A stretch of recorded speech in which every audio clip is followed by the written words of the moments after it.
Mithila Nepal television हेरिराख्नुभएका आम दर्शक महानुभावहरूलाई यस टेलिभिजनको तर्फबाट र म प्रस्तुता हिराबहादुर थापाको तर्फबाट पनि हार्दिक नमस्कार टक्र्याउन चाहन्छु। र यो मिथिला नेपाल टेलिभिजनले अहिले निरन्तर देशमा आइपरेका विभिन्न समस्याहरूलाई उजागर गर्दै र पटक पटक त्यस्ता कार्यक्रमहरू प्रसारण गरिरहेको कुरा यहाँहरूलाई म जानकारी गराउन चाहन्छु। त्यसैले म भन्छु यहाँहरूलाई मिथिला नेपाल टेलिभिजन सबैको लागि र सधैँको लागि यो टेलिभिजनले पश्चिम महाकाली, पूर्व मेची अनि उत्तर हिमाल र दक्षिण तराई सबैलाई एकै ठाउँमा जोड्ने साझा थलो हो मिथिला नेपाल टेलिभिजन र यही हाम्रो उद्देश्य पनि हो। र हामी फेरि पनि भन्ने गर्छौं, मिथिला नेपाल टेलिभिजन भनेको मिथिला र नेपाललाई जोड्ने एउटा चुकुल हो र अथवा यो मिथिला र नेपाललाई जोड्ने एउटा सुपर ग्लु हो। र हामी यसरी पनि भन्ने गरेका छौं, मिथिला बिनाको नेपाल र मिथिला नेपाल सँगै हुनुपर्छ र त्यो अभियान सदैव मिथिला नेपाल टेलिभिजनले चलाइराख्नेछ। यो हाम्रो अभियान हो। र आदरणीय दर्शक महानुभावहरू, र आज हामीले अहिले मुलुकमा विभिन्न खालका गतिविधिहरू देखिएका छन्, समस्याहरू देखिएका छन् र त्यो समस्याहरूलाई निरन्तर हामीले सल्टाउनको लागि हामीले प्रयास गरिराखेका छौं। र हालै नेपालमा एक खालको समस्या देखिएको छ, जब भारतका रक्षा मन्त्रीले राजनाथले जुन यो लिपुलेक हुँदै जाने जुन बाटो विद्युतीय माध्यमबाट दिल्लीबाट उहाँले उद्घाटन गर्नुभयो र त्यो उद्घाटनले नेपालमा एक खालको तरंग ल्यायो र त्यसैको फलस्वरूप नेपालले पनि अब यो आधिकारिक जुन हाम्रो भूमि थियो र त्यो भूमि नेपालको भन्ने दावा गर्दै विभिन्न खालका नोटिसहरू र कूटनीतिक पाराले पनि नेपालले आफ्नो भावना, आफ्नो भनाइ र आफ्नो आफूले गर्नुपर्ने क्रियाकलापहरू निरन्तर गरि नै राख्यो। र त्यसको बावजुद पनि अहिले आएर नेपालले त्यो भूभाग आफ्नो नक्सामा समावेश गरेको छ, जुन गर्नै पर्ने थियो। आदरणीय दर्शक महानुभावहरू, ढिलै भए पनि नेपालले योभन्दा धेरै पहिला हुनुपर्ने कुरा जे ढिलै भए पनि नेपालले अहिले आएर आधिकारिक रूपले आफ्नो छुटेको भूभाग आफ्नो नक्सामा जुन समावेश गरेको छ, यो क्रियाकलापले नेपालको सरकारले गरेको यो गतिविधिले आम नेपाली जनतालाई निकै हर्षित तुल्याएको छ। यसै सिलसिलामा अब केही न केही समस्याहरू पनि यहाँ देखा परेका छन् र यो समस्या सल्टाउनको लागि एकजना यो सीमा सम्बन्धी एकदमै अत्यन्त नजिकबाट हेर्नु भएको एउटा व्यक्तित्व हुनुहुन्छ, अथवा उहाँ बुद्धिजीवी पनि हुनुहुन्छ यस विषयवस्तुमा। र उहाँले यो दृश्यलाई कसरी हेर्नु भएको छ, कसरी मूल्याङ्कन गर्नु भएको छ, उहाँसँग हामीले प्रत्यक्ष यो संवाद भिडियो मार्फत हामीले चाहिँ नि उहाँसँग संवाद अगाडि बढाइरहेका छौं। र यो संवाद मिथिला नेपाल टेलिभिजनबाट र फेसबुकबाट पनि प्रत्यक्ष जानकारी भइरहेको कुरा यहाँहरूलाई सहज जानकारी गराउँदै उक्त व्यक्तित्व हुनुहुन्छ श्याम श्रेष्ठ। र श्याम श्रेष्ठ सबैले चिनेको एकजना बुद्धिजीवी र एउटा सामाजिक अभियन्ता पनि हुनुहुन्छ। र अब मैले उहाँलाई यस कार्यक्रममा हार्दिक स्वागत गर्छु। श्याम सर, धन्यवाद। श्रोताहरू, दर्शकहरू सबैलाई नमस्कार पनि। यहाँलाई पनि धेरै धेरै धन्यवाद। अब हाम्रो सम्पर्कमा बुद्धिजीवी तथा सामाजिक अभियन्ता श्याम श्रेष्ठज्यू सम्पर्कमा आइसक्नु भएको छ। अब मैले उहाँलाई एउटा पहिलो मेरो प्रश्न छ, विशेष गरेर यो देशमा विश्वभरि जुन फैलिएको जुन यो कोरोना भाइरस छ, यसको बारेमा एउटा बुद्धिजीवी र सामाजिक अभियन्ताले यो गतिविधिलाई कसरी हेर्नु भएको छ, यसमा पनि हामी छोटो बहस गर्नेछौँ।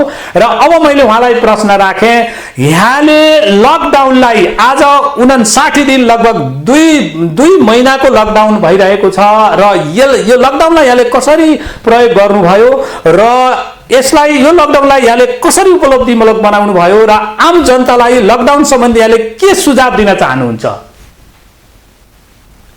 लकडाउनमा मैले खास गरी समय चाहिँ किताब लेख्नमा र पढ्नमा बिताइरहेको छु। घरमा अब बिहानको समय मैले ध्यान गर्नमा, योगासन गर्नमा, प्राणायाम गर्नमा लगाउँछु। दिउँसो देख्छु, पढ्छु र साँझ चाहिँ समाचारहरू हेर्छु। यसरी मैले चाहिँ यो लकडाउनको समय लिएर व्यतीत गरिरहेका छौँ। अब लकडाउन जो अहिले भइरहेको छ त्यो लकडाउन चाहिँ हुनै पर्ने थियो। नेपालले ढिलो लकडाउन सुरु गर्यो तर पनि लकडाउन गरेर ठिकै गर्यो।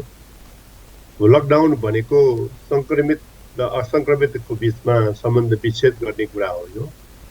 यो एउटा मात्रै कुराले यो कोरोना भाइरस विरुद्धको लडाईँ सफल हुँदैन। लकडाउन सँगसँगै यो व्यापक मात्रामा टेस्टिङ जरुरी हुने हुन्छ। टेस्टिङ सँगसँगै ट्रेसिङ जरुरी हुन्छ र उनीहरूको उपचार पनि त्यही ढङ्गले हुनुपर्ने हुन्छ। लकडाउनमा हामीहरूले ज्यादा जोड चाहिँ खालि बन्द गर्नमा मात्र लगायौँ। टेस्टिङ हाम्रो सुरुमा राम्रोसँग भएन। हामीसँग टेस्टिङ गर्ने औजार पनि धेरै भएनन् र त्यो नेपालभरि भएन। त्यस कारणले टेस्टिङ अहिले हुन लागेको छ। अहिले भइसके पछाडि ठुलो सङ्ख्यामा देखा परिरहेका छ अहिले कोरोना भाइरसबाट सङ्क्रमितहरू। तर यो चाहिँ हाम्रो ढिलो गरेर भएको टेस्टिङको कारणले भएको हो। हाम्रो एउटा भुल के भइरहेको छ भने हामीले सिमानामा रहेका मान्छेहरूलाई पहिले नै भित्राउनु पर्थ्यो। त्यो हामीले भित्राएनौँ। ती नेपाली हुन्, त्यसलाई भित्राउनु पर्थ्यो। भित्राए पछाडि तिनले त्यहाँबाट जे रोग लिएर आउँछन् त्यसलाई कोरोना भाइरसको रोगलाई चाहिँ हामीहरूले क्वारेन्टाइनमा राखेर वा आइसोलेसनमा राखेर ट्रिट गर्नु पर्थ्यो। यो हामीले निकै ढिलो गऱ्यौँ। अहिले भइरहेको छ त्यो। र यो कारणले पनि यतिखेर सङ्क्रमितको सङ्ख्या बढिरहेछ। तर यो आश्चर्यजनक कुरा होइन, किनभने भारतमा निकै ठुलो पैमानामा चाहिँ सङ्क्रमितहरू बढिरहेको छ। त्यो बढिसके पछाडि नेपालमा आए पछाडि त्यसले त्यो रोग लिएर आउने स्वाभाविक छ। त्यस कारणले यहाँसम्म चाहिँ हामी ठिकठिकै छौँ। अहिले सरकारले टेस्ट पनि बढिरहेको देखिन्छ, ट्रेसिङ पनि बढिरहेको देखिन्छ। तर केही विरोधाभास पनि देखिन्छ। जस्तो कयौं ठाउँमा एकजना पनि सङ्क्रमितहरू देखिएका छैनन् 50 दिनमा। त्यहाँ पनि फेरि लकडाउनै गरेर बसिरहेका छ। यो गर्नुपर्ने कुरा होइन। पहाडी क्षेत्रमा जहाँ एकजना पनि त्यस्तो खालको सङ्क्रमित भेटिया छैन त्यहाँ हामीहरूले आर्थिक जीवन खुला गरिदिए हुने कुरा हो। हिमाली क्षेत्रमा पनि त्यही स्थिति हो। जहाँनिर भटाभट मान्छेहरू भित्र राखेको छ त्यहाँ मात्रै हामीहरूले चाहिँ लकडाउनलाई अलिकति कडिकडाउ गर्नुपर्ने कुरा हो। त्यस कारणले सबैले एउटै दालोमा अहिले हालिराखेको छ, त्यो चाहिँ मिलिरहेको छैन। तर यो कुरालाई चाहिँ अलि राम्रोसँग यदि हेर्ने हो भनेदेखि लकडाउनले नेपाललाई फाइदा गरेको छ। अहिले टेस्टिङले नेपाललाई फाइदा गरेको छ। नेपालमा अहिले पनि अब दक्षिण एसियाको तुलनामा हेर्ने हो भनेदेखि हामीभन्दा अगाडि चाहिँ भुटान मात्रै होला, अरू हामीभन्दा अगाडि छैन। नेपालमा खालि 3 जना मात्रै सङ्क्रमित भेटिएको छ। 400 हाम्रा चाहिँ यतिखेर सङ्क्रमित छन्। यो भनेको ठुलो सङ्ख्या होइन। तर पनि हामी होसियार भएनौँ भनेदेखि यो वात्तै बढ्न सक्छ। त्यस कारणले अहिले सरकारले जे गरिरहेको छ केही कुरा ठिकै गरिरहेको छ, केही कुरामा सरकारको ध्यानै पुगिरहेको छैन। सरकारले अब ध्यान दिनुपर्ने थुप्रै कुराहरू छन् जसमा ध्यान दिएको देखिँदैन। अहिले जुन नीति र कार्यक्रम ल्यायो त्यो पनि यो कोरोना भाइरसलाई केन्द्रित गरेर ल्याउनु पर्थ्यो, त्यो पनि ल्याएको देखिँदैन। यहाँलाई धन्यवाद। र अब मैले फेरि अर्को यहीसँग सम्बन्धित एउटा प्रश्न राखेँ। हुन त सरकार अहिले कोरोना भाइरस सङ्क्रमण अलिकति बढ्दो अवस्थामा पनि देखिएको छ। कारण पनि अब यो टेस्टिङ पनि अलिकति बढेर पनि हो कि के होला। र यो सङ्क्रमण वृद्धि भइरहेको बेलामा सरकारको प्रभावकारितालाई यहाँले कसरी हेर्नु भएको छ र सरकारलाई अझै प्रभावकारी हुनको लागि यहाँबाट छोटो सुझाव के दिन चाहनुहुन्छ? अब सरकारको लकडाउन धेरै प्रभावकारी हुन सकेको छैन। लकडाउनकै बेलामा थुप्रै मान्छेहरू काठमाडौँ छिर्ने, विभिन्न तराईका जिल्लाहरू छिर्ने त्यो कुरा भइरहेको छ। त्यो चाहिँ लकडाउन मान्छेलाई घरमै बस्नको लागि भनेर जुन ढङ्गले गर्नुपर्ने त्यो प्रभावकारी भइरहेको छैन। अब मान्छेहरू बजारमा भेटिएका मान्छेहरू पनि एकदमै त्यो सामाजिक दूरी कायम गरेको पनि भेटिँदैन। अहिले भगवान भरोसेमा नेपाल चलिरहेको छ अहिले। र अब नेपालको यतिखेर थुप्रै लाखौँ नेपालीहरू बाहिर छन्। तीमध्ये कतिपय नेपालीहरू नेपाल आउन चाहन्छन्, त्यसलाई त्यो देशबाट जाऊ पनि भनिसकेको छ। त्यसलाई ल्याउने काम पनि भइरहेको छैन। नेपालमा ल्याउनुको लागि त तयारी हुनु पर्थ्यो, तयारी पनि भइरहेको छैन। त्यो हिसाबले अहिले लकडाउन लगायत नेपालमा जुन मङ्गलको काम कारवाही भइरहेका छ त्यो त्यति चित्तबुद्ध भइरहेका छैन। नेपालमा काठमाडौँमै कमसेकम दिनमा 10,000 मान्छे हेर्न सक्ने मिसन राख्न सक्ने हुन्थ्यो। त्यति धेरै महँगो पनि होइन, त्यो राख्न सक्थ्यो, राखिरहेका छैन। हरेक प्रदेशमा कमसेकम 5,000 एक दिनमा हेर्न सक्ने मिसन राख्नुको लागि कुनै गाह्रो छैन सरकारलाई। पैसा सरकारसँग छ तर राखिरहेका छैन। अब कतिपय ठाउँहरूमा त त्यो मिसनको लागि चाहिने सामग्री नै पनि पुर्याएको देखिँदैन। यी कुरा चाहिँ कमजोरीको रूपमा छन्। तर नेपालको जे जस्तो स्थिति हो त्यो स्थितिमा चाहिँ हामीले यसलाई ज्यादै खराब पनि भन्न मिल्दैन। यहाँलाई म पुरा धन्यवाद दिन्छु। लगभग अब हामीले यो सम्बन्धी कुरामा हामीले यसलाई पनि गरेका छौँ र आम जनसमुदायलाई एउटा बुद्धिजीवीको तर्फबाट जुन खालको एउटा सुझाव दिनुभएको छ यो कुरालाई पालना गरौँ आदरणीय दर्शक महानुभावहरू। र हामी पनि भन्छौँ कम्तीमा पनि लकडाउनलाई पालना गरिदिनुहोस्, किनकि यो तपाईँहरूको लागि हो र विशेष गरेर अरूलाई दोष देखाउनु र सरकारलाई दोष देखाउनु भन्दा पनि आफूले गर्नुपर्ने कुराहरू पनि गरिदिनको लागि हामी यस मित्र नेपाली टेलिभिजनबाट हार्दिक आग्रह पनि गर्दछौँ। र अब मैले उहाँसँग बुद्धिजीवी तथा सामाजिक अभियन्ता जुन श्याम श्रेष्ठज्यू आज हामीसँग हुनुहुन्छ र उहाँलाई मैले विशेष गरेर आजको विषयवस्तुतिर फोकस गर्दैछु। र अब उहाँ अहिले आएर नेपालमा एक खालको नेपाल भारतको सीमा सम्बन्धी समस्या जुन खाल थियो र त्यो नेपालले र जुन एक खालको गतिविधि नेपालले गरेपछि एउटा अलिकति समस्या अथवा संवादहरू जुन एक खालको देखिएको छ नेपालमा सीमा सम्बन्धी समस्याहरूका बारेमा यहाँको भनाइ के छ एउटा कुरो। अनि अर्को कुरो यो नेपालले अहिले जुन खालको गतिविधि गर्यो नेपालले यो गर्नै पर्ने कार्यहरू गरेको होइन र श्याम सर? अब यो जुन नक्सा निकालेको छ अहिले नक्सा चाहिँ निकाल्नै पर्थ्यो। हामीहरूले 4 महिना अगाडि नै निकाल भनेर सरकारलाई भनेका थियौँ। यो निकाल्न ढिलो भएको हो। अहिले सडक बनाएपछि मात्र निकाल्यो, तर निकाल्नु नै पर्ने कुरा हो। हाम्रो आफ्नो पोजिसन के हो, हाम्रा आफ्ना प्रमाणहरू के हुन्, हामीसँग टन्नै प्रमाणहरू छन्। त्यो प्रमाणहरूको आधारमा हामीले हाम्रो सीमा मिचिएको हो भनेर भन्नको लागि दुख्नेले आइया भनेर भन्न पाउनु त पर्छ नि त। त्यस कारणले नेपाल दुखेको पक्ष हो। नेपालले यतिखेर नक्सा निकालेर एकदमै ठिक काम गरेको छ। यो अलि अगाडि नै गर्नुपर्ने काम थियो। अनि जुन यो जुन यो नेपालले सीमा सम्बन्धी जुन खालको अहिले गतिविधि नेपालमा देखियो त्यसले दुई देशमा थोरै एक आपसको चाहिने कता कता अलिकति असम्मान भनौँ न अलिकति समस्या पर्ने हो कि जस्तो खालको कुराहरू पनि कता यो मिडियाहरूबाट यस्ता व्यक्त भएका छन्। यसको बारेमा पनि यहाँको के भनाइ छ? अब अहिले नेपालले आफ्नो नक्सा अगाडि सारे पछाडि भारतबाट वक्तव्यहरू आएको छ। भारतीय मिडियाहरू एकदमै विक्षिप्तताले कराउन थालेका छन्। अब यो त्यसबाट हामी विचलित हुनु जरुरी छैन। भारतले जहिले पनि गर्दै त्यही नै हो। तर हामीले हाम्रो प्रमाणलाई विनम्रतापूर्वक हामीले राख्ने हो। नेपालले वार्ता चाहन्छौँ हामी भनेर पनि भन्दै गर्ने हो र हामी कहाँ कहाँ चाहिँ अन्यायमा परेका छौँ र हामीसँग के आधार छन् भनेर भन्ने कुरा पनि भन्नु छोड्ने होइन। त्यस कारणले अहिले जुन ढङ्गले भारतले कराउन थालेको छ, भारतीय मिडियाहरूले बिना कारण कुनै आधारै नभइकन भारतीय सरकारले जे भन्छ त्यसमा ल्याप्चे लगाउने काम गरिरहेका छ। र स्वतन्त्र स्थिति हुन्छ नि मिडियाको, त मिडियाको कुनै स्वतन्त्र भूमिका देखिँदैन। एकदमै तल्लो हदमा उत्रेर कराउन थालेको छ। त्यसमा चाहिँ हामीहरूले आफूले फेरि गाली गलौज गर्न थाल्नु जरुरी छैन। भारतका मिडियाहरूले एकदमै पगलापन देखायो भनेर हामी पनि पागलपन देखाउन जरुरी छैन। हामीले संयमतापूर्वक बोल्ने हो तर बोल्न नछाड्ने हो भन्ने लाग्छ मलाई। त्यो हिसाबले चाहिँ अहिले भारतीय सञ्चार माध्यम त्यहाँका बौद्धिकहरू जुन ढङ्गले गरिरहेका छन् त्यो कुनै आश्चर्यजनक कुरा होइन। तर स्वाभाविक ढङ्गले लिनुपर्छ, स्वाभाविक ढङ्गले जवाब दिनुपर्छ।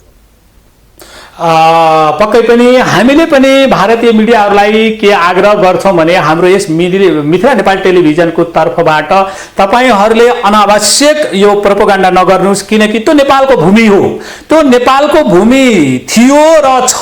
अहिले हामीले चाहिँ पहिला छुटेको थियो, अब हाम्रो नक्सामा यो जोडिएको मात्रै हो र त्यो नेपालकै हो। विभिन्न प्रमाणहरूले त्यो नेपालको हो भन्ने कुरा प्रमाणित गरिसकेको छ र विश्वले त्यसलाई चाहिँ नेपालको भन्ने कुरा महसुस गरिसकेको छ। त्यसो भएको हुनाले भारतीय मिडियाहरूलाई हाम्रो यस मिथिला नेपाल टेलिभिजनबाट के आग्रह पनि गर्छौँ भने हामी तपाईहरूले जस्तो प्रोपोगन्डा गर्दैनौँ, तर हामी हाम्रो भूमि हामी छोड्दैनौँ, यो हाम्रो आग्रह हो। र फेरि म हाम्रो श्यामजीसँग म फेरि जाँदैछु र यहाँलाई जस्तै वर्तमान प्रधानमन्त्रीज्यूबाट जुन खालको त्यो त्यहाँको निर्माण कार्यको कुराहरू र को बारेमा अलिकति अनभिज्ञता प्रकट गरेको पनि पाइयो। अब यस बारेमा यसलाई कसरी लिनु भएको छ? प्रधानमन्त्रीले त्यस्तो अनभिज्ञता प्रकट गर्न मिल्ने नमिल्ने, अथवा त्यहाँको सम्बन्धित अब सुरक्षा पनि थियो, सुरक्षा निकायले के हेर्यो, अथवा सिआइडी विशेष गरेर देशका विभिन्न ठाउँहरूमा के भइरहेको छ भनेर एउटा सिआइडी सञ्जाल नेपालमा पनि छ, उनीहरूले कस्तो काम गरे, उनीहरूले त्यो काम गर्नु पर्थ्यो पर्थेन, अथवा सम्बन्धित क्षेत्रको जुन प्रशासन हो त्यहाँको प्रशासनले पनि त्यो कुराहरू कम्तीमा पनि सरकारी निकायलाई जानकारी गराउनु पर्ने हो होइन? वास्तवमा यसको बारेमा पनि अलिकति प्रश्न बनाइदिनुस् न। किन नेपालमा अलिकति यो समन्वय कार्य नभएको हो कि, अथवा के कारणले यो ल्याप्स भइरहेको छ र त्यसप्रति यहाँको भनाइ के छ? अलिक प्रश्न राखिदिनुस् न श्याम सर। भारतले अब यो आजभन्दा करिब 19-20 वर्ष अगाडि नै यसको लागि बजेट छुट्याएको हो र केही वर्ष अगाडिदेखि करिब 11-12 वर्ष अगाडिदेखि यहाँ चाहिँ काम सुरु गरे। 11-12 वर्षसम्म त्यो बारेमा नेपालको सरकारलाई, सरकारको प्रमुखलाई थाहा छैन भन्नु चाहिँ त्यो चाहिँ आफैमा एउटा लाभवर्धक कुरा हो। त्यो नेपालको त्यतिखेरको सञ्चार माध्यमले के अरे नेपालको सरकारी सञ्चार माध्यमले पनि त त्यो कुरा गर्नुपर्ने कुरा हो। तपाईँले भने जस्तो त्यहाँको खुफिया हाम्रो मेसिनरी छ, त्यहाँ सेना छ, प्रहरी छ, यिनले के हेरेर बसे, त्यसकारणले प्रमाण मलाई थाहै थिएन, त्यहाँ गरेको मलाई थाहै थिएन भन्ने कुराहरू त्यो प्रधानमन्त्री जस्तो मान्छेले भन्नुहुने कुरा होइन। किनभने हामी परराष्ट्र मन्त्री आफैले भनिरहेको छ, हामीलाई लगातार खबर थियो, यो मितिदेखि बाटो खन्यो भन्ने पनि खबर थियो, यो मितिदेखि त्यहाँ बजेट छुट्यायो भन्ने पनि खबर थियो, जम्मै कुराको खबर थियो, खबरै थियो नभएको कुरा होइन।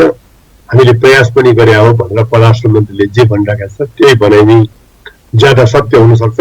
प्रधानमन्त्रीले खोइ किन हो त्यसरी भन्नुभयो, त्यो भन्नुहुने कुरा थिएन। त्यो उहाँले जो भन्नुभयो त्यो मलाई लाग्छ कि त्यो ब्लन्डर हो, त्यसलाई साधारण भुल भनिँदैन। भनेपछि जस्तै अझै म चाहिने के यो यहाँसँग के चाहिने म अलिकति स्पष्ट हुन खोजेँ भनेदेखि अझै यहाँ एउटा चाहिने विश्लेषक पनि भएको नाताले के नेपालमा विभिन्न जुन निकायहरू छन् यो निकायहरू बीच समन्वयको अभाव हो र समन्वय गर्नको लागि यहाँले हाम्रो मिडिया मार्फत के सुझाव दिन चाहनुहुन्छ? समन्वयको मात्र अभाव होइन यो, समन्वयको अभाव त हुँदै हो नि। राज्य शक्ति, राज्य यन्त्र चाहिँ त्यो ठाउँमा ज्यादै कम हुनुको पनि एउटा प्रतिफल हो यो। त्यो ठाउँमा जानेर चाहिँ भारत त्यतिखेर क्याम्प गाडेर बसेको छ। त्यो ठाउँमा खाली ठाउँ थियो, त्यो खाली ठाउँ भेट्टाएर नेपाली राज्यको त्यसमा उपस्थिति नभेट्टाएर नि भारतले भट्टाभट आफू चाहिँ सैनिक क्याम्प बनाएको हो। त्यस कारणले राज्यको अनुपस्थिति त्यो ठाउँको एउटा समस्या हो।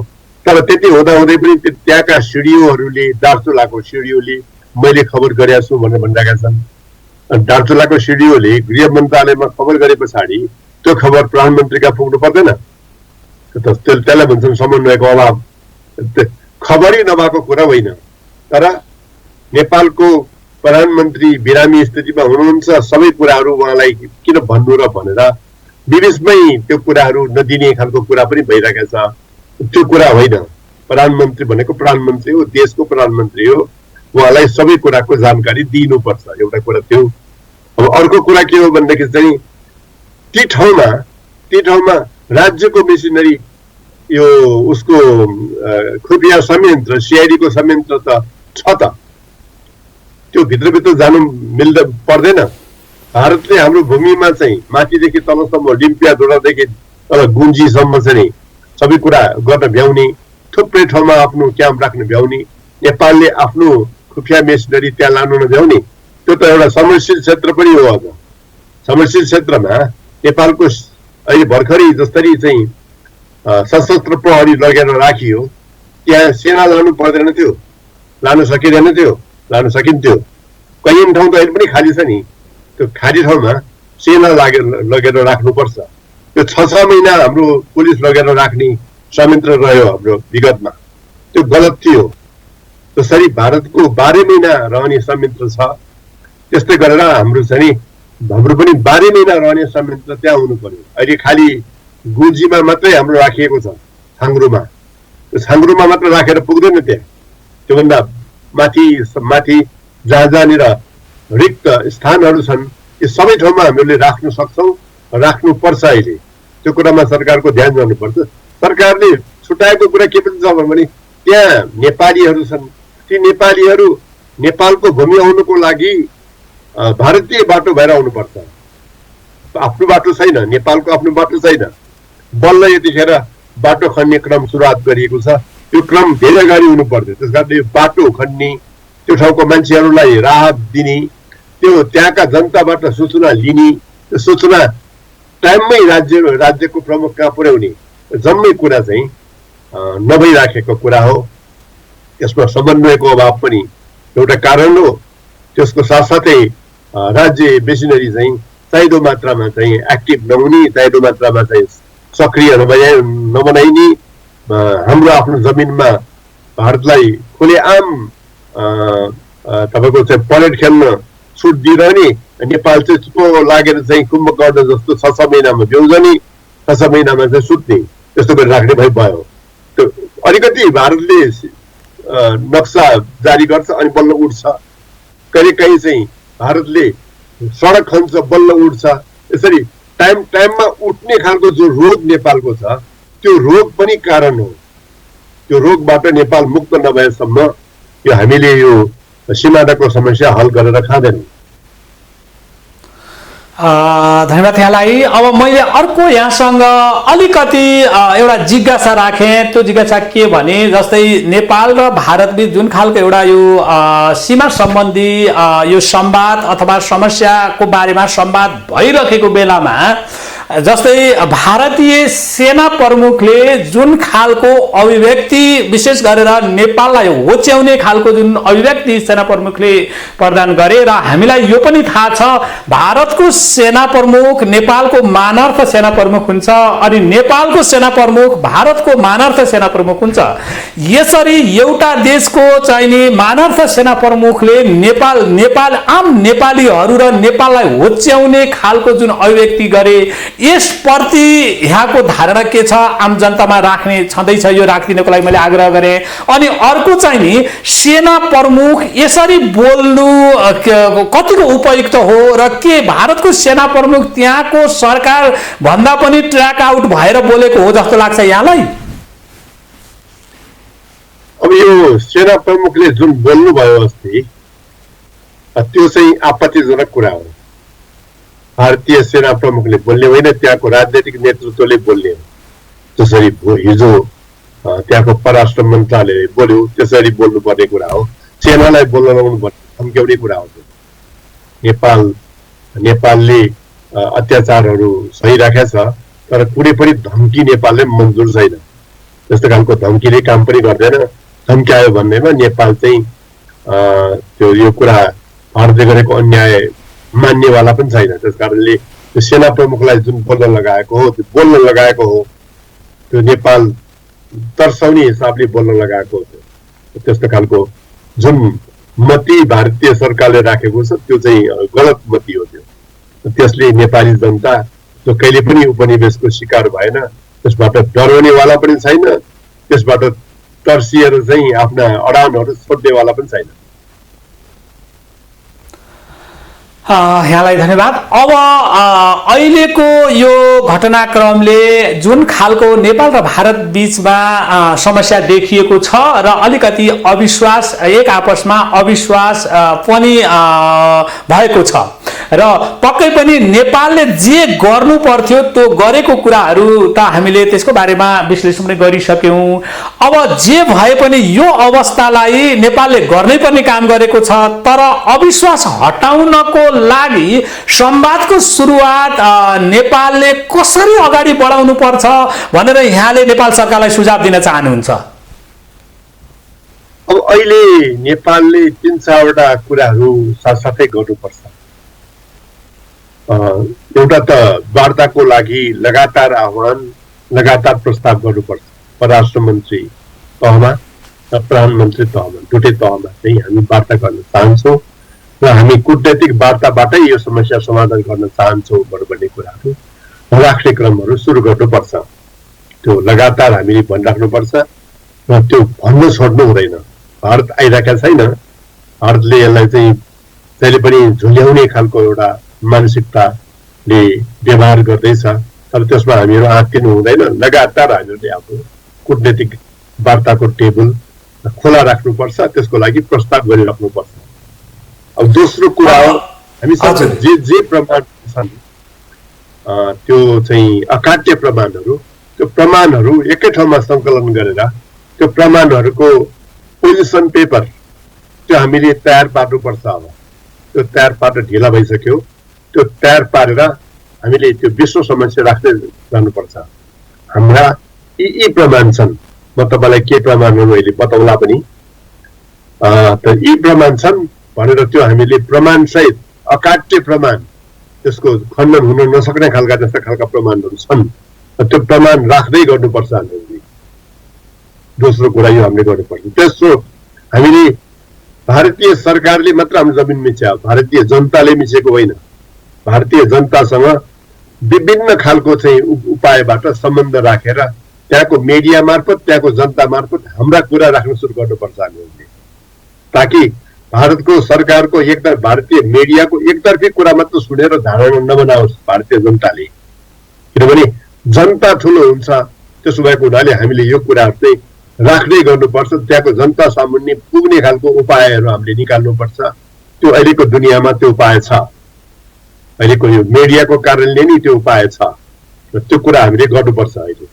र चौथो कुरा के हो भने हामीहरूले त्यहाँ अहिले जुन ठाउँमा अहिले भारतीय सेना बसेको छ त्यसको मुनि हाम्रो सेना राख्नुपर्छ। हाम्रो सशस्त्र प्रहरीले मात्र हुँदैन, सेना राख्नुपर्छ।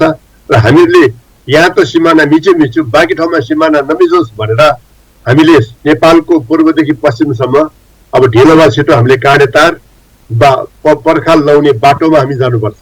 नत्र भने कालापानीमा जे कति भयो त्यो कति अन्ततिर पनि हुनसक्छ। त्यो भइपरिरहेछ। नेपालको 71 भन्दा ज्यादा ठाउँमा भारतले सीमा मिचेको छ हाम्रो। त्यसो भएको हुनाले हामीले त्योतिर पनि अहिलेदेखि नै हामीले ध्यान दिनुपर्ने हुन्छ। सारा नेपालीहरू एक ढिका हुनुपर्छ। यतिखेर विपक्षी होस् वा सरकारमा बसेको होस् वा हामी नागरिक आन्दोलनका मान्छे हौँ वा मिडिया, यी सबै एउटै आवाज दिएर यतिखेर चाहिँ प्रस्तुत हुनुपर्ने हुन्छ। यो जम्मै कुरा गरेर हामीले नथाकिकन नहारिकन लगातार आवाज उठाइरहने, लगातार विश्व समस्या हाम्रा कुरा भनिरहने कुरा गरेको खण्डमा कुनै न कुनै बिन्दु आउँछ, त्यतिखेर हाम्रो हातमाथि पर्छ। यहाँलाई धन्यवाद। अब मैले यो सीमा सम्बन्धी यहाँले धेरै अध्ययन गर्नु भएको छ र यहाँ पटक पटक धेरै आयोगहरूमा पनि यहाँ आयोग मार्फत पनि यहाँले अध्ययन गर्नु भएको छ। नेपालको विशेष गरेर लिपुलेक र लिम्पियाधुरा, कालापानी लिपुलेक र लिम्पियाधुरा सम्बन्धी यो विषयवस्तुमा यहाँले धेरै अध्ययन गरेको हुनाले र त्यहाँको वस्तुस्थितिको जानकार भएको हुनाले अब मैले यहाँसँग के जिज्ञासा राखेँ भने नेपालले हिजो मात्रै जुन आधिकारिक नक्सा जुन गर्यो, नक्सा जुन नेपालले चाहिँ बाहिर ल्यायो, त्यो आधिकारिक नक्सा यहाँको विचारमा कुन रूपले आयो अथवा ठिक छ छैन अथवा जसरी आउनु पर्थ्यो त्यसरी नै आयो कि अझै त्यसमा केही भाग छुटेको अथवा समेटिक के छ, यसको बारेमा पनि अलिकति प्रश्न बनाइदिनुस् न श्याम सर। अब यो नक्सा चाहिँ नक्सा विज्ञानले मात्र भन्न सक्ने कुरा हो, तर मोटामोटी रूपमा नक्साको हामीले आफूले बनाएको, हामीले पनि नक्सा बनाएका थियौँ, विज्ञहरू राखेर नक्सा बनाएका थियौँ। त्यो नक्सा र त्यो नक्सा तुलना गरी हेर्दाखेरि धेरै फरक छैन। अब हाम्रो 395 वर्ग किलोमिटर जमिन मिचिएको छ भनेर भनिएको थियो, यसमा चाहिँ 335 वर्ग किलोमिटर मात्र समेटिएको छ। त्यो बाँकी जमिन कहाँ गयो भन्ने प्रश्न छ। बाँकी जमिन अघिल्लो नक्सामै थियो भनेर सरकारले भनिराखेको छ, त्यो हो कि होइन भनेर चाहिँ हेर्न बाँकी छ। तर त्योदेखि बाहेक अरू चाहिँ यो नक्सा जुन ढङ्गले आएको छ, नक्साको चुच्चो, यो नक्सा अहिले मात्रै होइन, हामीसँग यो पहिले पनि यो खालको नक्सा रहेछ। हामीले खोज्दै लाँदाखेरि यो 8 कक्षाको अङ्ग्रेजीको पाठ्य पुस्तकमा हाम्रो चुच्चे परेको नक्सा पहिलेदेखि रहेछ। त्यो नक्सासँग पनि हामीले यसलाई दाँजेर हेर्नु पर्दछ। दाँजेर हेर्दाखेरि नक्सा त्यति धेरै गलत छ जस्तो लाग्दैन, तर यो नक्साबारे फेरि पनि डिटेलमा टेक्निकल्ली कार्टोग्राफिकल्ली यो कुरा ठिक छ कि छैन भनेर भन्न सक्ने त नक्सा सम्बन्धी विज्ञ, भूगोल सम्बन्धी विज्ञले मात्र सक्ने कुरा हो। म त्यो सम्बन्धी विज्ञ होइन, तर नक्साको मोटामोटी छाँटकाट हेर्दाखेरि नक्सामा धेरै गल्ती छ जस्तो मलाई लाग्दैन। नक्सा मोटामोटी रूपमा ठिकै छ जस्तो लाग्छ। धन्यवाद यहाँलाई। अब एउटा अलिकति जिज्ञासाको कुरा के उठेको छ भन्दाखेरिमा भारतले विशेष गरेर लिपु लेखलाई त्रिदेशीय बिन्दु मानेको छ र त्यसको बारेमा एक खालको चर्चा पनि भएको छ। तर के पनि भनाइ छ भने लिपु लेख त्रिदेशीय बिन्दु होइन, त्यो चाहिँ चाइना र नेपाल र चीन बीचको द्विदेशीय बिन्दु हो र त्रिदेशीय बिन्दु भनेको लिम्पियाधुरा नै हो र लिम्पियाधुरालाई नै त्रिदेशीय बिन्दु मान्नुपर्छ र अर्को यो लिपु लेख चाहिँ के अरे त्रिदेशीय बिन्दु होइन, त्यो चाहिँ नि द्विदेशीय बिन्दु हो भन्ने यो चर्चा परिचर्चा पनि भएको छ। यसको बारेमा र त्यहाँको वस्तुस्थिति यहाँले राम्रोसँग अध्ययन गरेको हुनाले वास्तविक कुरो के हो अलिक प्रश्न बनाइदिनुहोस् न श्याम सर। अब त्यहाँको यो लिपुलेख चाहिँ के हो त भने हाम्रो त्रिदेशीय बिन्दु होइन। त्यो हामीसँग चाहिँ त्यसको लागि मुख्य आधार भनेको सुगौलीको सन्धि हो। सुगौलीको सन्धि हुनुभन्दा ठिक 3 महिना अगाडि भारतले त्यतिखेरको महारानी राजाको चाहिँ बेलायती राजाको हाइड्रोग्राफर आफैले एउटा चाहिँ नक्सा बनाएको छ। त्यो नक्सा यो एरोस्मिथ भन्ने मान्छेले बनाएको नक्सा थियो। भारतीय राजाको हाइड्रोग्राफरले गरेको नक्सा हो। त्यो चाहिँ 2 जनवरी 1816 मा रिलिज भएको नक्सा हो। त्यो नक्सामा पनि लिम्पियाधुरानी महाकालीको शिर हो भनेर देखाइएको छ। त्यसकारणले त्रिदेशीय बिन्दु त्यही हुनुपर्छ त्यो नक्साको अनुसार पनि। अब त्यसमा यो कुटियाङ्ग्री भनेर भन्छ, जसलाई काली नदी भन्छ, कुटियाङ्ग्री र लिम्पियाधुरालाई नि काली नदीको स्रोत बनाएको हुनाले लिपु खोलालाई त्यहाँ कुनै नाम नै दिया छैन।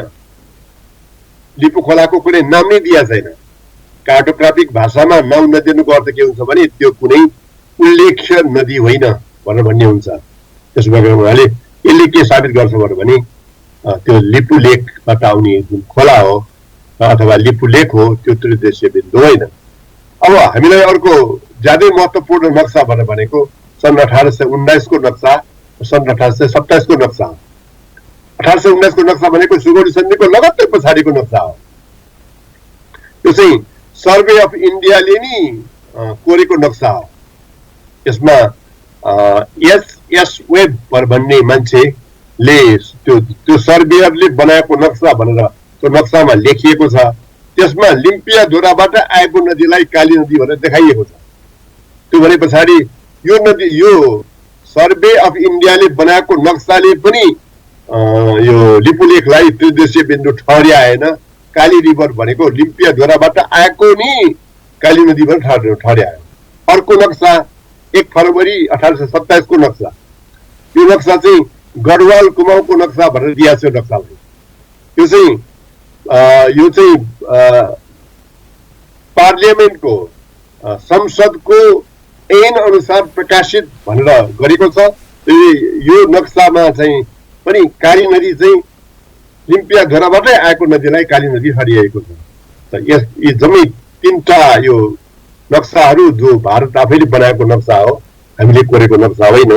त्यो 3टा नक्साले अकाट्य रूपमा के साबित गर्छ त भनेदेखि चाहिँ यो लिपुलेक त्रिदेशीय बिन्दु हुनै सक्दैन। लिम्पिया धुरानी हो, लिम्पिया धुरानी काली नदीको मुहान हो। त्यहीबाट आएको नदीलाई भारत स्वयंले वास्तविक काली नदी भनेर भनेको छ। र हामीलाई सुगौली सन्धिको धारा 5 ले काली नदीभन्दा पारीका सबै जमिनमा नेपालका राजाहरूले उनका उत्तराधिकारीहरूले स्वामित्व छोड्छन् भनेर लेखेको छ त्यसमा। त्यो भनेपछि काली नदी हाम्रो हो, काली नदी पारीको मात्रै जमिन उनीहरूको हो, काली नदी सिङ्गे हाम्रो हो, काली नदी वारीको त सबै जमिन हाम्रो हो भन्ने त्यो सुगौली सन्धिको त्यो धाराले भन्छ। अब सुगौली सन्धिभन्दा पछाडि जमिन सम्बन्धमा चाहिँ अर्को कुनै सन्धि भएको छैन। एउटा तराईको जमिन नेपाललाई फिर्ता गरेको र बाँके बर्दिया कैलाली कञ्चनपुरको जमिन नेपाललाई फिर्ता गरेको, यति दुईटाको सम्बन्धमा पूरक सन्धि भएको छ। त पूरक सन्धि भनेको त पूरक सन्धि भयो। यसले महाकालीको सिमाना बदलेको छैन, त्यो सिमाना जस्ताको जस्तै छ। त्यस कारणले हामीले अहिलेसम्म भनिआएको यो महाकाली नदी साझा हो, पानी आधा आधा हो भन्ने कुरा गलत छ। महाकाली नदी हाम्रो हो, पानी जम्मै हाम्रो हो भन्ने त्यो सन्धिले, सुगौली सन्धिले त्यो कुरा देखाउँछ। त्यस कारणले हामीले सुगौली सन्धि अनुसारको नक्सालाई हामीले यदि प्रमाण मान्ने हो भनेदेखि हामीले निश्चित रूपमा त्रिदेशीय बिन्दु त्यही हो भन्ने कुरा ठहर्छ। अझ अर्को एउटा प्रमाण पनि छ जो चाहिँ भारतको त्यतिखेरको इस्ट इन्डिया कम्पनीको सरकार त्यतिखेर कलकत्तामा त्यसको अफिस थियो, त्यसको मुख्य सचिव, कार्यवाहक मुख्य सचिव एडम स्मिथ, उनले लेखेको पत्र पनि हामीसँग छ। त्यो पत्रमा के लेखेको छ भनेदेखि चाहिँ नेपालको त्यतिखेरका यो नाभी कुटी गुन्जी गरिब्याङका, त्यसलाई ब्यास गोर्खा भनेर भनिन्थ्यो, ब्यास गोर्खाका भोटिया जमिनदारहरूले सुगौली सन्धि पछाडि भारततिरै बस्न इच्छा गरेछन्। त्यो इच्छा गरे पछाडि मैले के गर्ने भनेर कुमाउँ गढवालको त्यहाँको कमिसनरले पत्र लेखेको रहेछ। त्यो पत्रको जवाबमा जे एडम स्मिथले के जवाब गरेका छन् भने ती भोटिया जमिनदारको इच्छालाई हामीहरूले सलाम गर्नुपर्छ, त्यो इच्छा राम्रो, तर सुगौली सन्धि अनुसार त्यो जमिन नाभी कुटी गुन्जी गरिब्याङ जमिनको ब्यास गोर्खाको जमिन हामीले हाम्रो भन्न मिल्दैन, त्यो नेपालको भन्नुपर्छ, त्यो नेपालकै हो। त्यस कारणले उनीहरूलाई उनीहरूकै अन्तर्गत बस्नु, उनीहरूलाई नै तिर्नु भनेर भनिदिनु भनेर त्यसमा लेखेको छ चिठीमा। अर्को एउटा चिठी पनि छ, त्यो चिठी चाहिँ नेपालको त्यतिखेरको रेजिडेन्टले यहाँनिर चौतरिया बम शाह भन्नेले त्यहाँ एउटा दरखास्त हालेको रहेछ। त्यहाँ जग्गाको झगडा परेर, काली पारीको जग्गामा झगडा परेर त्यो जग्गामा हामीले अब के गर्ने भनेर लेखेर पठाएकोमा उनी मुख्य सचिवले के जवाब पठाएका छन् भनेदेखि यो कुरामा हामीहरूले दायाँ बायाँ गर्न मिल्दैन। काली नदी पारी अब उहाँहरूकै ठहर छ, यी जम्मै ब्यास गोर्खाका जम्मै उहाँहरूकै ठहर छ। त्यस कारणले त्यो चाहिँ बम शाहलाई ह्यान्डओभर गरिदिनु भनेर पनि लेखेको छ। यी जम्मै प्रमाणहरूले अकाट्य रूपमा के देखाउँछन् भनेदेखि लिपुलेक कुनै पनि हालतमा त्रिदेशीय बिन्दु हुन सक्दैन। यी जम्मै जमिन हाम्रा हुन्। अहिले जसलाई हामीहरूले लिम्पिया झोलादेखि मुन्तिरको गुन्जीसम्मको जमिनबाट भन्छौँ, कुटी गुन्जी गरिब्याङ, यी जम्मै जमिन हाम्रा हुन्। र यसमा भारतले जो दाबी गरिरहेका छ त्यो दाबी चाहिँ हिस्टोरिकल्ली ऐतिहासिक रूपमा साबित हुन सक्ने प्रमाण उनीहरूसँग छैन। हामीसँग अकाट्य एकपछि अर्को प्रमाण छन्, तर उहाँहरूसँग त्यो प्रमाण छैन भन्ने कुरा यसले साबित गर्छ। यहाँलाई धन्यवाद। अब मैले फेरि एउटा अगाडि पनि यहाँले अलिकति कुरा त ल्याउनु भयो र मैले त्यसैमा थोरै स्पष्ट हुन के खोजेँ भने जस्तै हामीले विशेष गरेर दार्चुलाको त्यहाँको ब्यास के अरे गाउँपालिका र विशेष गरेर खलङ्गा नगरपालिका र त्यहाँका बासिन्दासँग पनि हामीले धेरै वार्ता गरिसकेका छौँ र त्यहाँबाट के कुरा आएको छ भने त्यहाँहरू विशेष गरेर मिडियामा बोल्न निकै डराउनु पनि हुँदो रहेछ किनभने यदि हामीले यहाँ मिडियामा यसरी बोल्यौँ भनेदेखि जुन भारतबाट जाने हामीलाई चाहिँ 5 किलोमिटर बाटो चाहिँ अहिले पनि भारतकै पुरै गर्नुपर्छ तर त्यहाँबाट हामीलाई जान दिँदैन र हामीलाई धेरै ठुलो समस्या आउँछ भन्ने खालका कुराहरू धेरै त्यहाँका जनमानसबाट आएको छ र सबैको त्यहाँको भनाइ चाहिँ के छ भने यो त्रिदेशीय बिन्दु लिम्पियाधुरा नै हो र जति पनि त्यहाँ हाम्रो छुटेको अहिले नक्सामा समावेश गरिएको भाग त्यो सबै हाम्रो हो भन्ने खालको कुरा उहाँहरूले हामीलाई जानकारी पनि गराइसक्नु भएको छ र अनि त्यस पछाडि हामी यहाँसँग संवादमा आएका छौँ र अब मैले के भने त्यहाँका जनतालाई सुरक्षित गर्नको लागि र सरकारी संयन्त्र त्यहाँ पुग्नको लागि यहाँले सरकारलाई के सुझाव दिन चाहनुहुन्छ? अब सरकारी संयन्त्र पुग्नको लागि सबभन्दा पहिले त त्यहाँ बाटो भन्नु पर्यो। पहिलो कुरा बाटो हो जो यसपालिदेखि बुद्धि फर्किएको छ। अब बाटो खन्न सुरु गरेको छ त्यो बाटो चाँडोभन्दा चाँडो खनेर बाटो त्यहाँ पुर्याइसक्नुपर्छ। त्यहाँका जनताले नेपाल भएरै नेपाल आउन सक्ने स्थिति बनाउनु पर्छ। दोस्रो कुरो त्यहाँका मान्छेहरूलाई अब भारतले 1 किलोको 1 रुपियाँमा चामल दिइरहेछ, 3 रुपियाँमा चाहिँ तपाईँको चाहिँ चिनी दिइरहेको छ, गहुँ दिइरहेको छ सस्तो मूल्यमा र अनि नागरिकता लिनको लागि भनेर उनीहरूलाई भनिरहेको छ। यो खालको कुरालाई हामीले बन्द गर्न लाउनुपर्छ। त्यो ठाउँमा हामीले हाम्रो राज्य अहिले सशस्त्र प्रहरी पठाएको छ। सशस्त्र प्रहरी मात्र पठाएर हुँदैन। त्यो ठाउँमा सेना पनि पठाइनुपर्छ मेरो विचारमा। सेना र सशस्त्र प्रहरीको सज्जता तथा त्यो ठाउँको खाली जमिन जहाँनिर छ जस्तो गुन्जी भन्दा माथि खाली जमिन छ त्यो ठाउँमा हाम्रो सेना किन राख्नु? यहाँलाई धन्यवाद। अब मैले लगभग हामी हाम्रो छलफलको अन्तिमतिर पनि पुग्दैछौँ श्याम सर र एउटा यहाँलाई यो अहिलेको परिस्थितिलाई सामान्यीकरण गर्नको लागि एउटा ट्याग-टू विधि पनि प्रयोग गर्न सकिन्छ भन्ने खालको चर्चा पनि भएको छ। मैले यहाँबाट के स्पष्ट हुन चाहे भने यो ट्याग-टू भनेको कस्तो विधि हो, ट्याग-टू मार्फत कसरी सामान्यीकरण गर्न सकिन्छ र यो ट्याग-टू विधि भनेको के हो यसको बारेमा पनि आम जनताले बुझ्ने गरेर हाम्रो मिडिया मार्फत राखिदिनुस् न। अब त्यो ट्र्याक 1 भनेको चाहिँ सरकारसँग हुने वार्तालाई ट्र्याक 1 भनिन्छ। अब ट्र्याक 2 भनेको चाहिँ यहाँको मान्छेले त्यहाँको जनतासँग गर्ने कुराकानीले ट्र्याक 2 भनिन्छ। त्यस कारणले हामीहरूले अघि नै मैले भने नि हामीहरूले सरकारको मात्र भर पर्नुहुन्न, त्यहाँको जनता पनि छन्, त्यहाँका बुद्धिजीवीहरू पनि छन्। तिनीहरूसँग वार्ता हामीले किन नगर्ने? हाम्रो लेखकहरूको हाम्रो बुद्धिजीवीको त्यहाँको बुद्धिजीवीसँग कुराकानी भयो भनेदेखि त उनीहरूले त जनमत निर्माण गर्न सक्छन् त्यहाँ। त्यसो भएको हुनाले यो ट्र्याक 2 वार्ता धेरै महत्त्वपूर्ण छ। हामीहरूले त्यो कुराको लागि थालनी गर्नुपर्छ। त्यो मैले अघि नै तपाईँलाई निवेदन गरेको थिएँ कि हामीहरूले त्यहाँको जनस्तरमा पनि सम्बन्ध राख्नुपर्छ र त्यहाँ हाम्रा विचारहरू हाम्रा कुराहरू नथाकिकन राख्नुपर्छ। हामीहरूले त्यहाँको पत्रिकामा हाम्रा कुरा छापिन्छन् कि त्यहाँको मिडियाबाट हाम्रो कुरा दिन्छन् कि त्यहाँको जनताबीच पुग्ने बाटो हुन्छ कि जनताहरू भारतीय जनताहरू नै खराब भएको त होइन नि, भारतीय सरकारले पो हाम्रो जमिन मिचेको हो त। त्यस भएको हुनाले हामीले ट्र्याक 2 खोला गर्नुपर्छ। त्यो र त्यो ट्र्याक 2 खोला गर्नु भनेको यहाँको त्यहाँको बौद्धिक र यहाँको बौद्धिक त्यहाँको जनता र यहाँको जनताको बिचको सम्बन्ध वार्ता खोला गर्ने भने। धन्यवाद। अब लगभग हामी संवादको अन्तिममा छौँ। अहिले मुलुकमा एक खालको यस्तो यो परिस्थिति छ, हामी सबैले बुझेको कुरा हो र यहाँले यो परिस्थितिलाई सामान्यीकरण गर्नको लागि आम सञ्चार माध्यमलाई यस मिथिला नेपाल टेलिभिजन मार्फत के सुझाव दिन चाहनुहुन्छ र स्वयं हामीले यहाँबाट हामीलाई के सुझाव दिन चाहनुहुन्छ?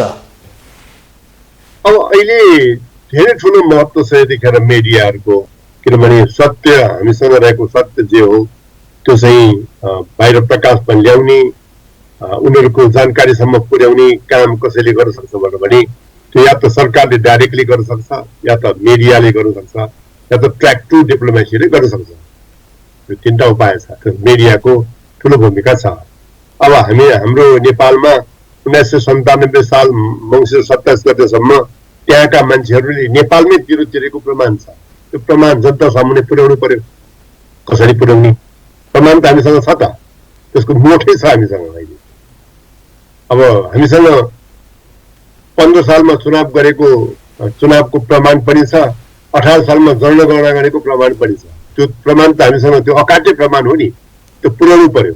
त्यो भन्दाखेरि यो पुर्याउने कुरामा हामी नेपाली जनतालाई नि एक ढिका बनाउने कुरामा यो मिडियाले ठुलो भूमिका खेल्न सक्छ। यतिखेर हामी यो लकडाउनको स्थितिमा छौँ, कोरोना भाइरसको उसमा। त्यसकारण हामीले यतिखेर ठुलो लडाइँ लड्ने स्थिति छैन। यो संसारव्यापी रूपमा एक ढिका भएर कोरोना भाइरस विरुद्ध लड्नुपर्ने टाइम हो। त्यस कारणले यतिखेर सौहार्दपूर्ण सम्बन्ध राख्दै, तर भारतले जब जब मिच्छ, जब जब हामीलाई अन्यायमा पार्छ, त्यतिखेर चाहिँ हामीले आफ्नो कुरा दरोसँग पनि राख्दै आउनुपर्ने हाम्रो एउटा बाध्यता छ। फेरि यतिखेर कोरोना भाइरसको एउटा कहर छ भन्ने कुरा पनि हामीले भुल्नु भएको छैन। यो बेलामा संयमतापूर्वक हाम्रा कुराहरू जनता समक्ष पुर्याउने, हाम्रा कुराहरू अन्तर्राष्ट्रिय समुदायसम्म पुर्याउने, हाम्रो कुराहरू भारतीय जनताहरूलाई पनि पुर्याउने, यो काम कसले गर्न सक्छ त? यो काम चाहिँ मिडियाले गर्न सक्छ। यहाँको नागरिक समाजले पनि गर्न सक्छ यो कुरा। त्यस कारणले यो कुराको लागि सक्रिय हुनुपर्छ। हामी यतिखेर उत्तेजित नहुने, हामी भारतीय मिडियाले त्यहाँको बौद्धिकहरूले यतिखेर जसरी तथा नाम बोकेर हिँडेका छन् त्यस्तो नबोक्ने हामीले। तर हाम्रो कुरा त राख्न त हामी किन डराउने? हाम्रो 4 किल्ला मिचिने, अनि त्यो 4 किल्ला मिचिएकोले 4 किल्ला मिच्यो पनि भन्न नपाउने, भन्नलाई हामी डराउनु हुँदैन। र त्यो कुराहरू निर्भयतापूर्वक राख्नको लागि चाहिँ मिडियाले, नेपालको सिभिल सोसाइटीले ठुलो भूमिका खेल्न सक्छ। अहिले त्यही कुरा चाहिँ गर्नुपर्छ भन्ने मलाई लाग्छ। यहाँलाई धेरै धेरै धन्यवाद। अब यहाँको लगभग यहाँले धेरै कुराहरू, धेरै सुझावहरू यस मिथिला नेपाल टेलिभिजन मार्फत आम जनतामा राखिदिनु भयो र हाम्रो सम्पर्कमा आइदिनु भयो। यहाँलाई धेरै धेरै धन्यवाद दिँदै अब फेरि यस्तै विषयवस्तुहरूमा छलफल गर्नको लागि पनि हामीले फेरि छलफलमा आवश्यक भएको बेलामा हामी यहाँसँग आउनेछौँ। पक्कै पनि यहाँले हामीलाई समय दिनुहोला र सत्य तथ्य कुरा जनतामा लानुपर्नेछ भन्ने आग्रहका साथ आदरणीय जनसमुदाय अथवा दर्शक महानुभावहरू, हामी यहाँहरूलाई के भन्ने छौँ, के भन्दै गरेका छौँ भने नेपालमा विशेष गरेर भारतीय मिडियाले जस्तो प्रोपोगन्डा हामी गर्दैनौँ, तर यो पनि हामी प्रष्ट भन्छौँ कि हामी राष्ट्रियता, हाम्रो देश र राष्ट्रियताको लागि हामी सदैव लड्छौँ र हामी कसैलाई पनि छोड्दैनौँ। र यो देश बचाउने हामीले हो, यो देशमा लाई उन्नत बनाउने हामीले हो, यो देशलाई सचेत बनाउने हामीले हो। आदरणीय दर्शक महानुभावहरू, यसको लागि मिथिला नेपाल टेलिभिजन सदैव लाग्नेछ र सदैव यहाँहरूको साथमा छ। र हिजो मात्रै विभिन्न भारतीय मिडियाहरूले के कुरा लेखेका छन् भने विशेष गरेर जुन नायिका मनिषा कोइरालालाई के अरे उसको भारतको नुन खाने र चाइनाको गीत गाउने भन्ने खालको कुरा गर्नु भएको छ। र त्यो नितान्त मनिषा कोइरालालाई उहाँहरूले त्यसै दिएको होइन, उहाँको क्षमताले पाएको कुरा हो। मनिषा कोइरालासँग त्यो क्षमता हुने थिएन भने, नायिका मनिषा कोइरालासँग त्यो खालको क्षमता हुने थिएन भने नेपालमा कति नारीहरू छन्, किन सबै नारीहरूलाई भारतले किन मनिषा कोइराला बनाउन सकेन? त्यसो भएको हुनाले त्यो मनिषा कोइरालाको आफ्नो अन्तर्निहित क्षमता हो र त्यहाँ भारतले एउटा चाहिने एउटा स्थान दिएको, स्पट दिएको हो र त्यो स्पटमा आफै फल्नु भएको हो। यो हामी यहाँहरूलाई आग्रह गर्न चाहन्छौँ। र कसैप्रति कुनै पनि व्यक्तिप्रति लान्छना लगाएर मिडियाले जुन खालको एउटा व्यवहार गर्छ त्यो मिडियाको धर्म होइन। भारतीय हामी चाहिने सञ्चार माध्यमलाई, हामी नेपालको सञ्चार माध्यम, त्यसमा पनि मिथिला नेपाल टेलिभिजनबाट यो आग्रह गर्न चाहन्छौँ। र अब नेपालीहरू सानो छैनन्, नेपालीहरू पहिला जस्ता छैनन्। अब नेपालीहरूले धेरै कुराहरू बुझिसकेका छन्। यो कुरा भारतीय मिडियाहरूले बुझुन् र हामीले हाम्रा जनतालाई, हाम्रा नागरिकहरूलाई धेरै सचेत बनाइसकेका छौँ हाम्रो मिडिया मार्फत। अब जसरी पहिलाको व्यवहार गर्दाखेरिमा नेपालीहरूले सहन्थे र विशेष गरेर नेपाली नेताहरूले जुन खालको भावना व्यक्त गर्थे, थोरै समय 2032 साल पछाडि आएर हालसम्म जुन खालको नेपाली नेताहरूले जुन खालको व्यवहार गरे, अब त्यो खालको व्यवहार नेपालमा हुनेवाला छैन भन्ने कुरा यो सर्वदलीय सहमतिबाट पनि यो कुरा आएको छ र नेपालको नक्सा अहिले निक्लँदाखेरिमा सर्वदलीय सहमतिको आधारमा निस्केको छ। यो कुरा भारतीयहरूले बुझुन् र भारतीय मिडियाहरूले पनि बुझुन्, हाम्रो यो आग्रह छ। तर हामी यति भन्छौँ, तपाईहरूले जस्तो मिडियाको नर्म्स र मिडियाको भावना विरुद्ध हामी बोल्न चाहदिनौँ र बोल्न पनि हुँदैन भन्ने हाम्रो भावना छ। यसको अर्थ अन्याय सहनी भनेको होइन। र मैले फेरि पनि नायिका मनिषा कोइरालाको बारेमा भन्न मन लाग्यो, किनभने उहाँले भन्नुभएको छ, मैले शरम बेचेकी हुँ, मैले शरम बेचेकी हुँ, तर मैले राष्ट्रियता बेच्न सक्दिनँ, म इमान बेच्न सक्दिनँ, किनकि म नेपाली नारी हुँ। यहाँलाई धेरै धेरै धन्यवाद र यहाँको भनाइलाई हामी सम्मान गर्न चाहन्छौँ। मिथिला नेपाल टेलिभिजनबाट पनि हामी पनि यहाँको भनाइमा साथमा छौँ, यहाँको भावनाको साथमा छौँ र यहाँलाई जहिले पनि उचाइमा लग्नको लागि हामी सधैँ प्रयत्न गर्नेछौँ। आदरणीय दर्शक महानुभावहरू, किनभने यो मनिषा कोइरालाप्रतिको प्रहार होइन, यो आम नेपाली नारीहरूप्रति र नेपाली जनताप्रतिको प्रहार हो यो। र यसलाई हामीले कदापि मनिषालाई प्रहार गरेको, मनिषा कोइरालालाई, नायिका मनिषा कोइरालालाई मात्रै प्रहार भनेर हामीले यो कुरा लिएका छैनौँ र यसको सबक पनि भारतीय माध्यम मिडियाहरूले पक्कै पनि सिक्नेछन्, पाउनुहुनेछ नेपाली जनसमुदायबाट। र यति भन्दै हामीले यस्ता कार्यक्रमहरूलाई निरन्तर प्रसारण गरिराख्नेछौँ। आदरणीय दर्शक महानुभावहरू, यहाँहरूलाई कस्तो लाग्छ यो कार्यक्रम? हाम्रो युट्युबमा गएर युट्युबलाई सब्सक्राइब गरेर हामीलाई चाहिँ सुझाव दिनको लागि आग्रह गर्दै, यहाँको एउटा सुझावले हामी आफूलाई परिवर्तन गर्न सक्नेछौँ र त्यति मात्रै होइन, यो राष्ट्रको पक्षमा परिवर्तन होस् र त्यस्तो सुझाव हामीलाई दिनुहोस् र हामी पनि परिवर्तन हुन्छ र यहाँको सुझावलाई हामी आम जनता माझ लग्ने पनि छौँ भन्ने आग्रहका साथ यस्तै गरी फेरि पनि म यस्ता बहसहरू चलाउने बाचाका साथ म अहिले यहाँहरूबाट बिदा हुन्छु। हस्, नमस्ते र हेर्दै गर्नुहोस् मिथिला नेपाल टेलिभिजन र सुखी रहनुहोस्, शान्त रहनुहोस् र खुसी रहनुहोस्। यो मिथिला नेपाल टेलिभिजनको आग्रह समेत हो। धन्यवाद हेरिदिनु भएकोमा।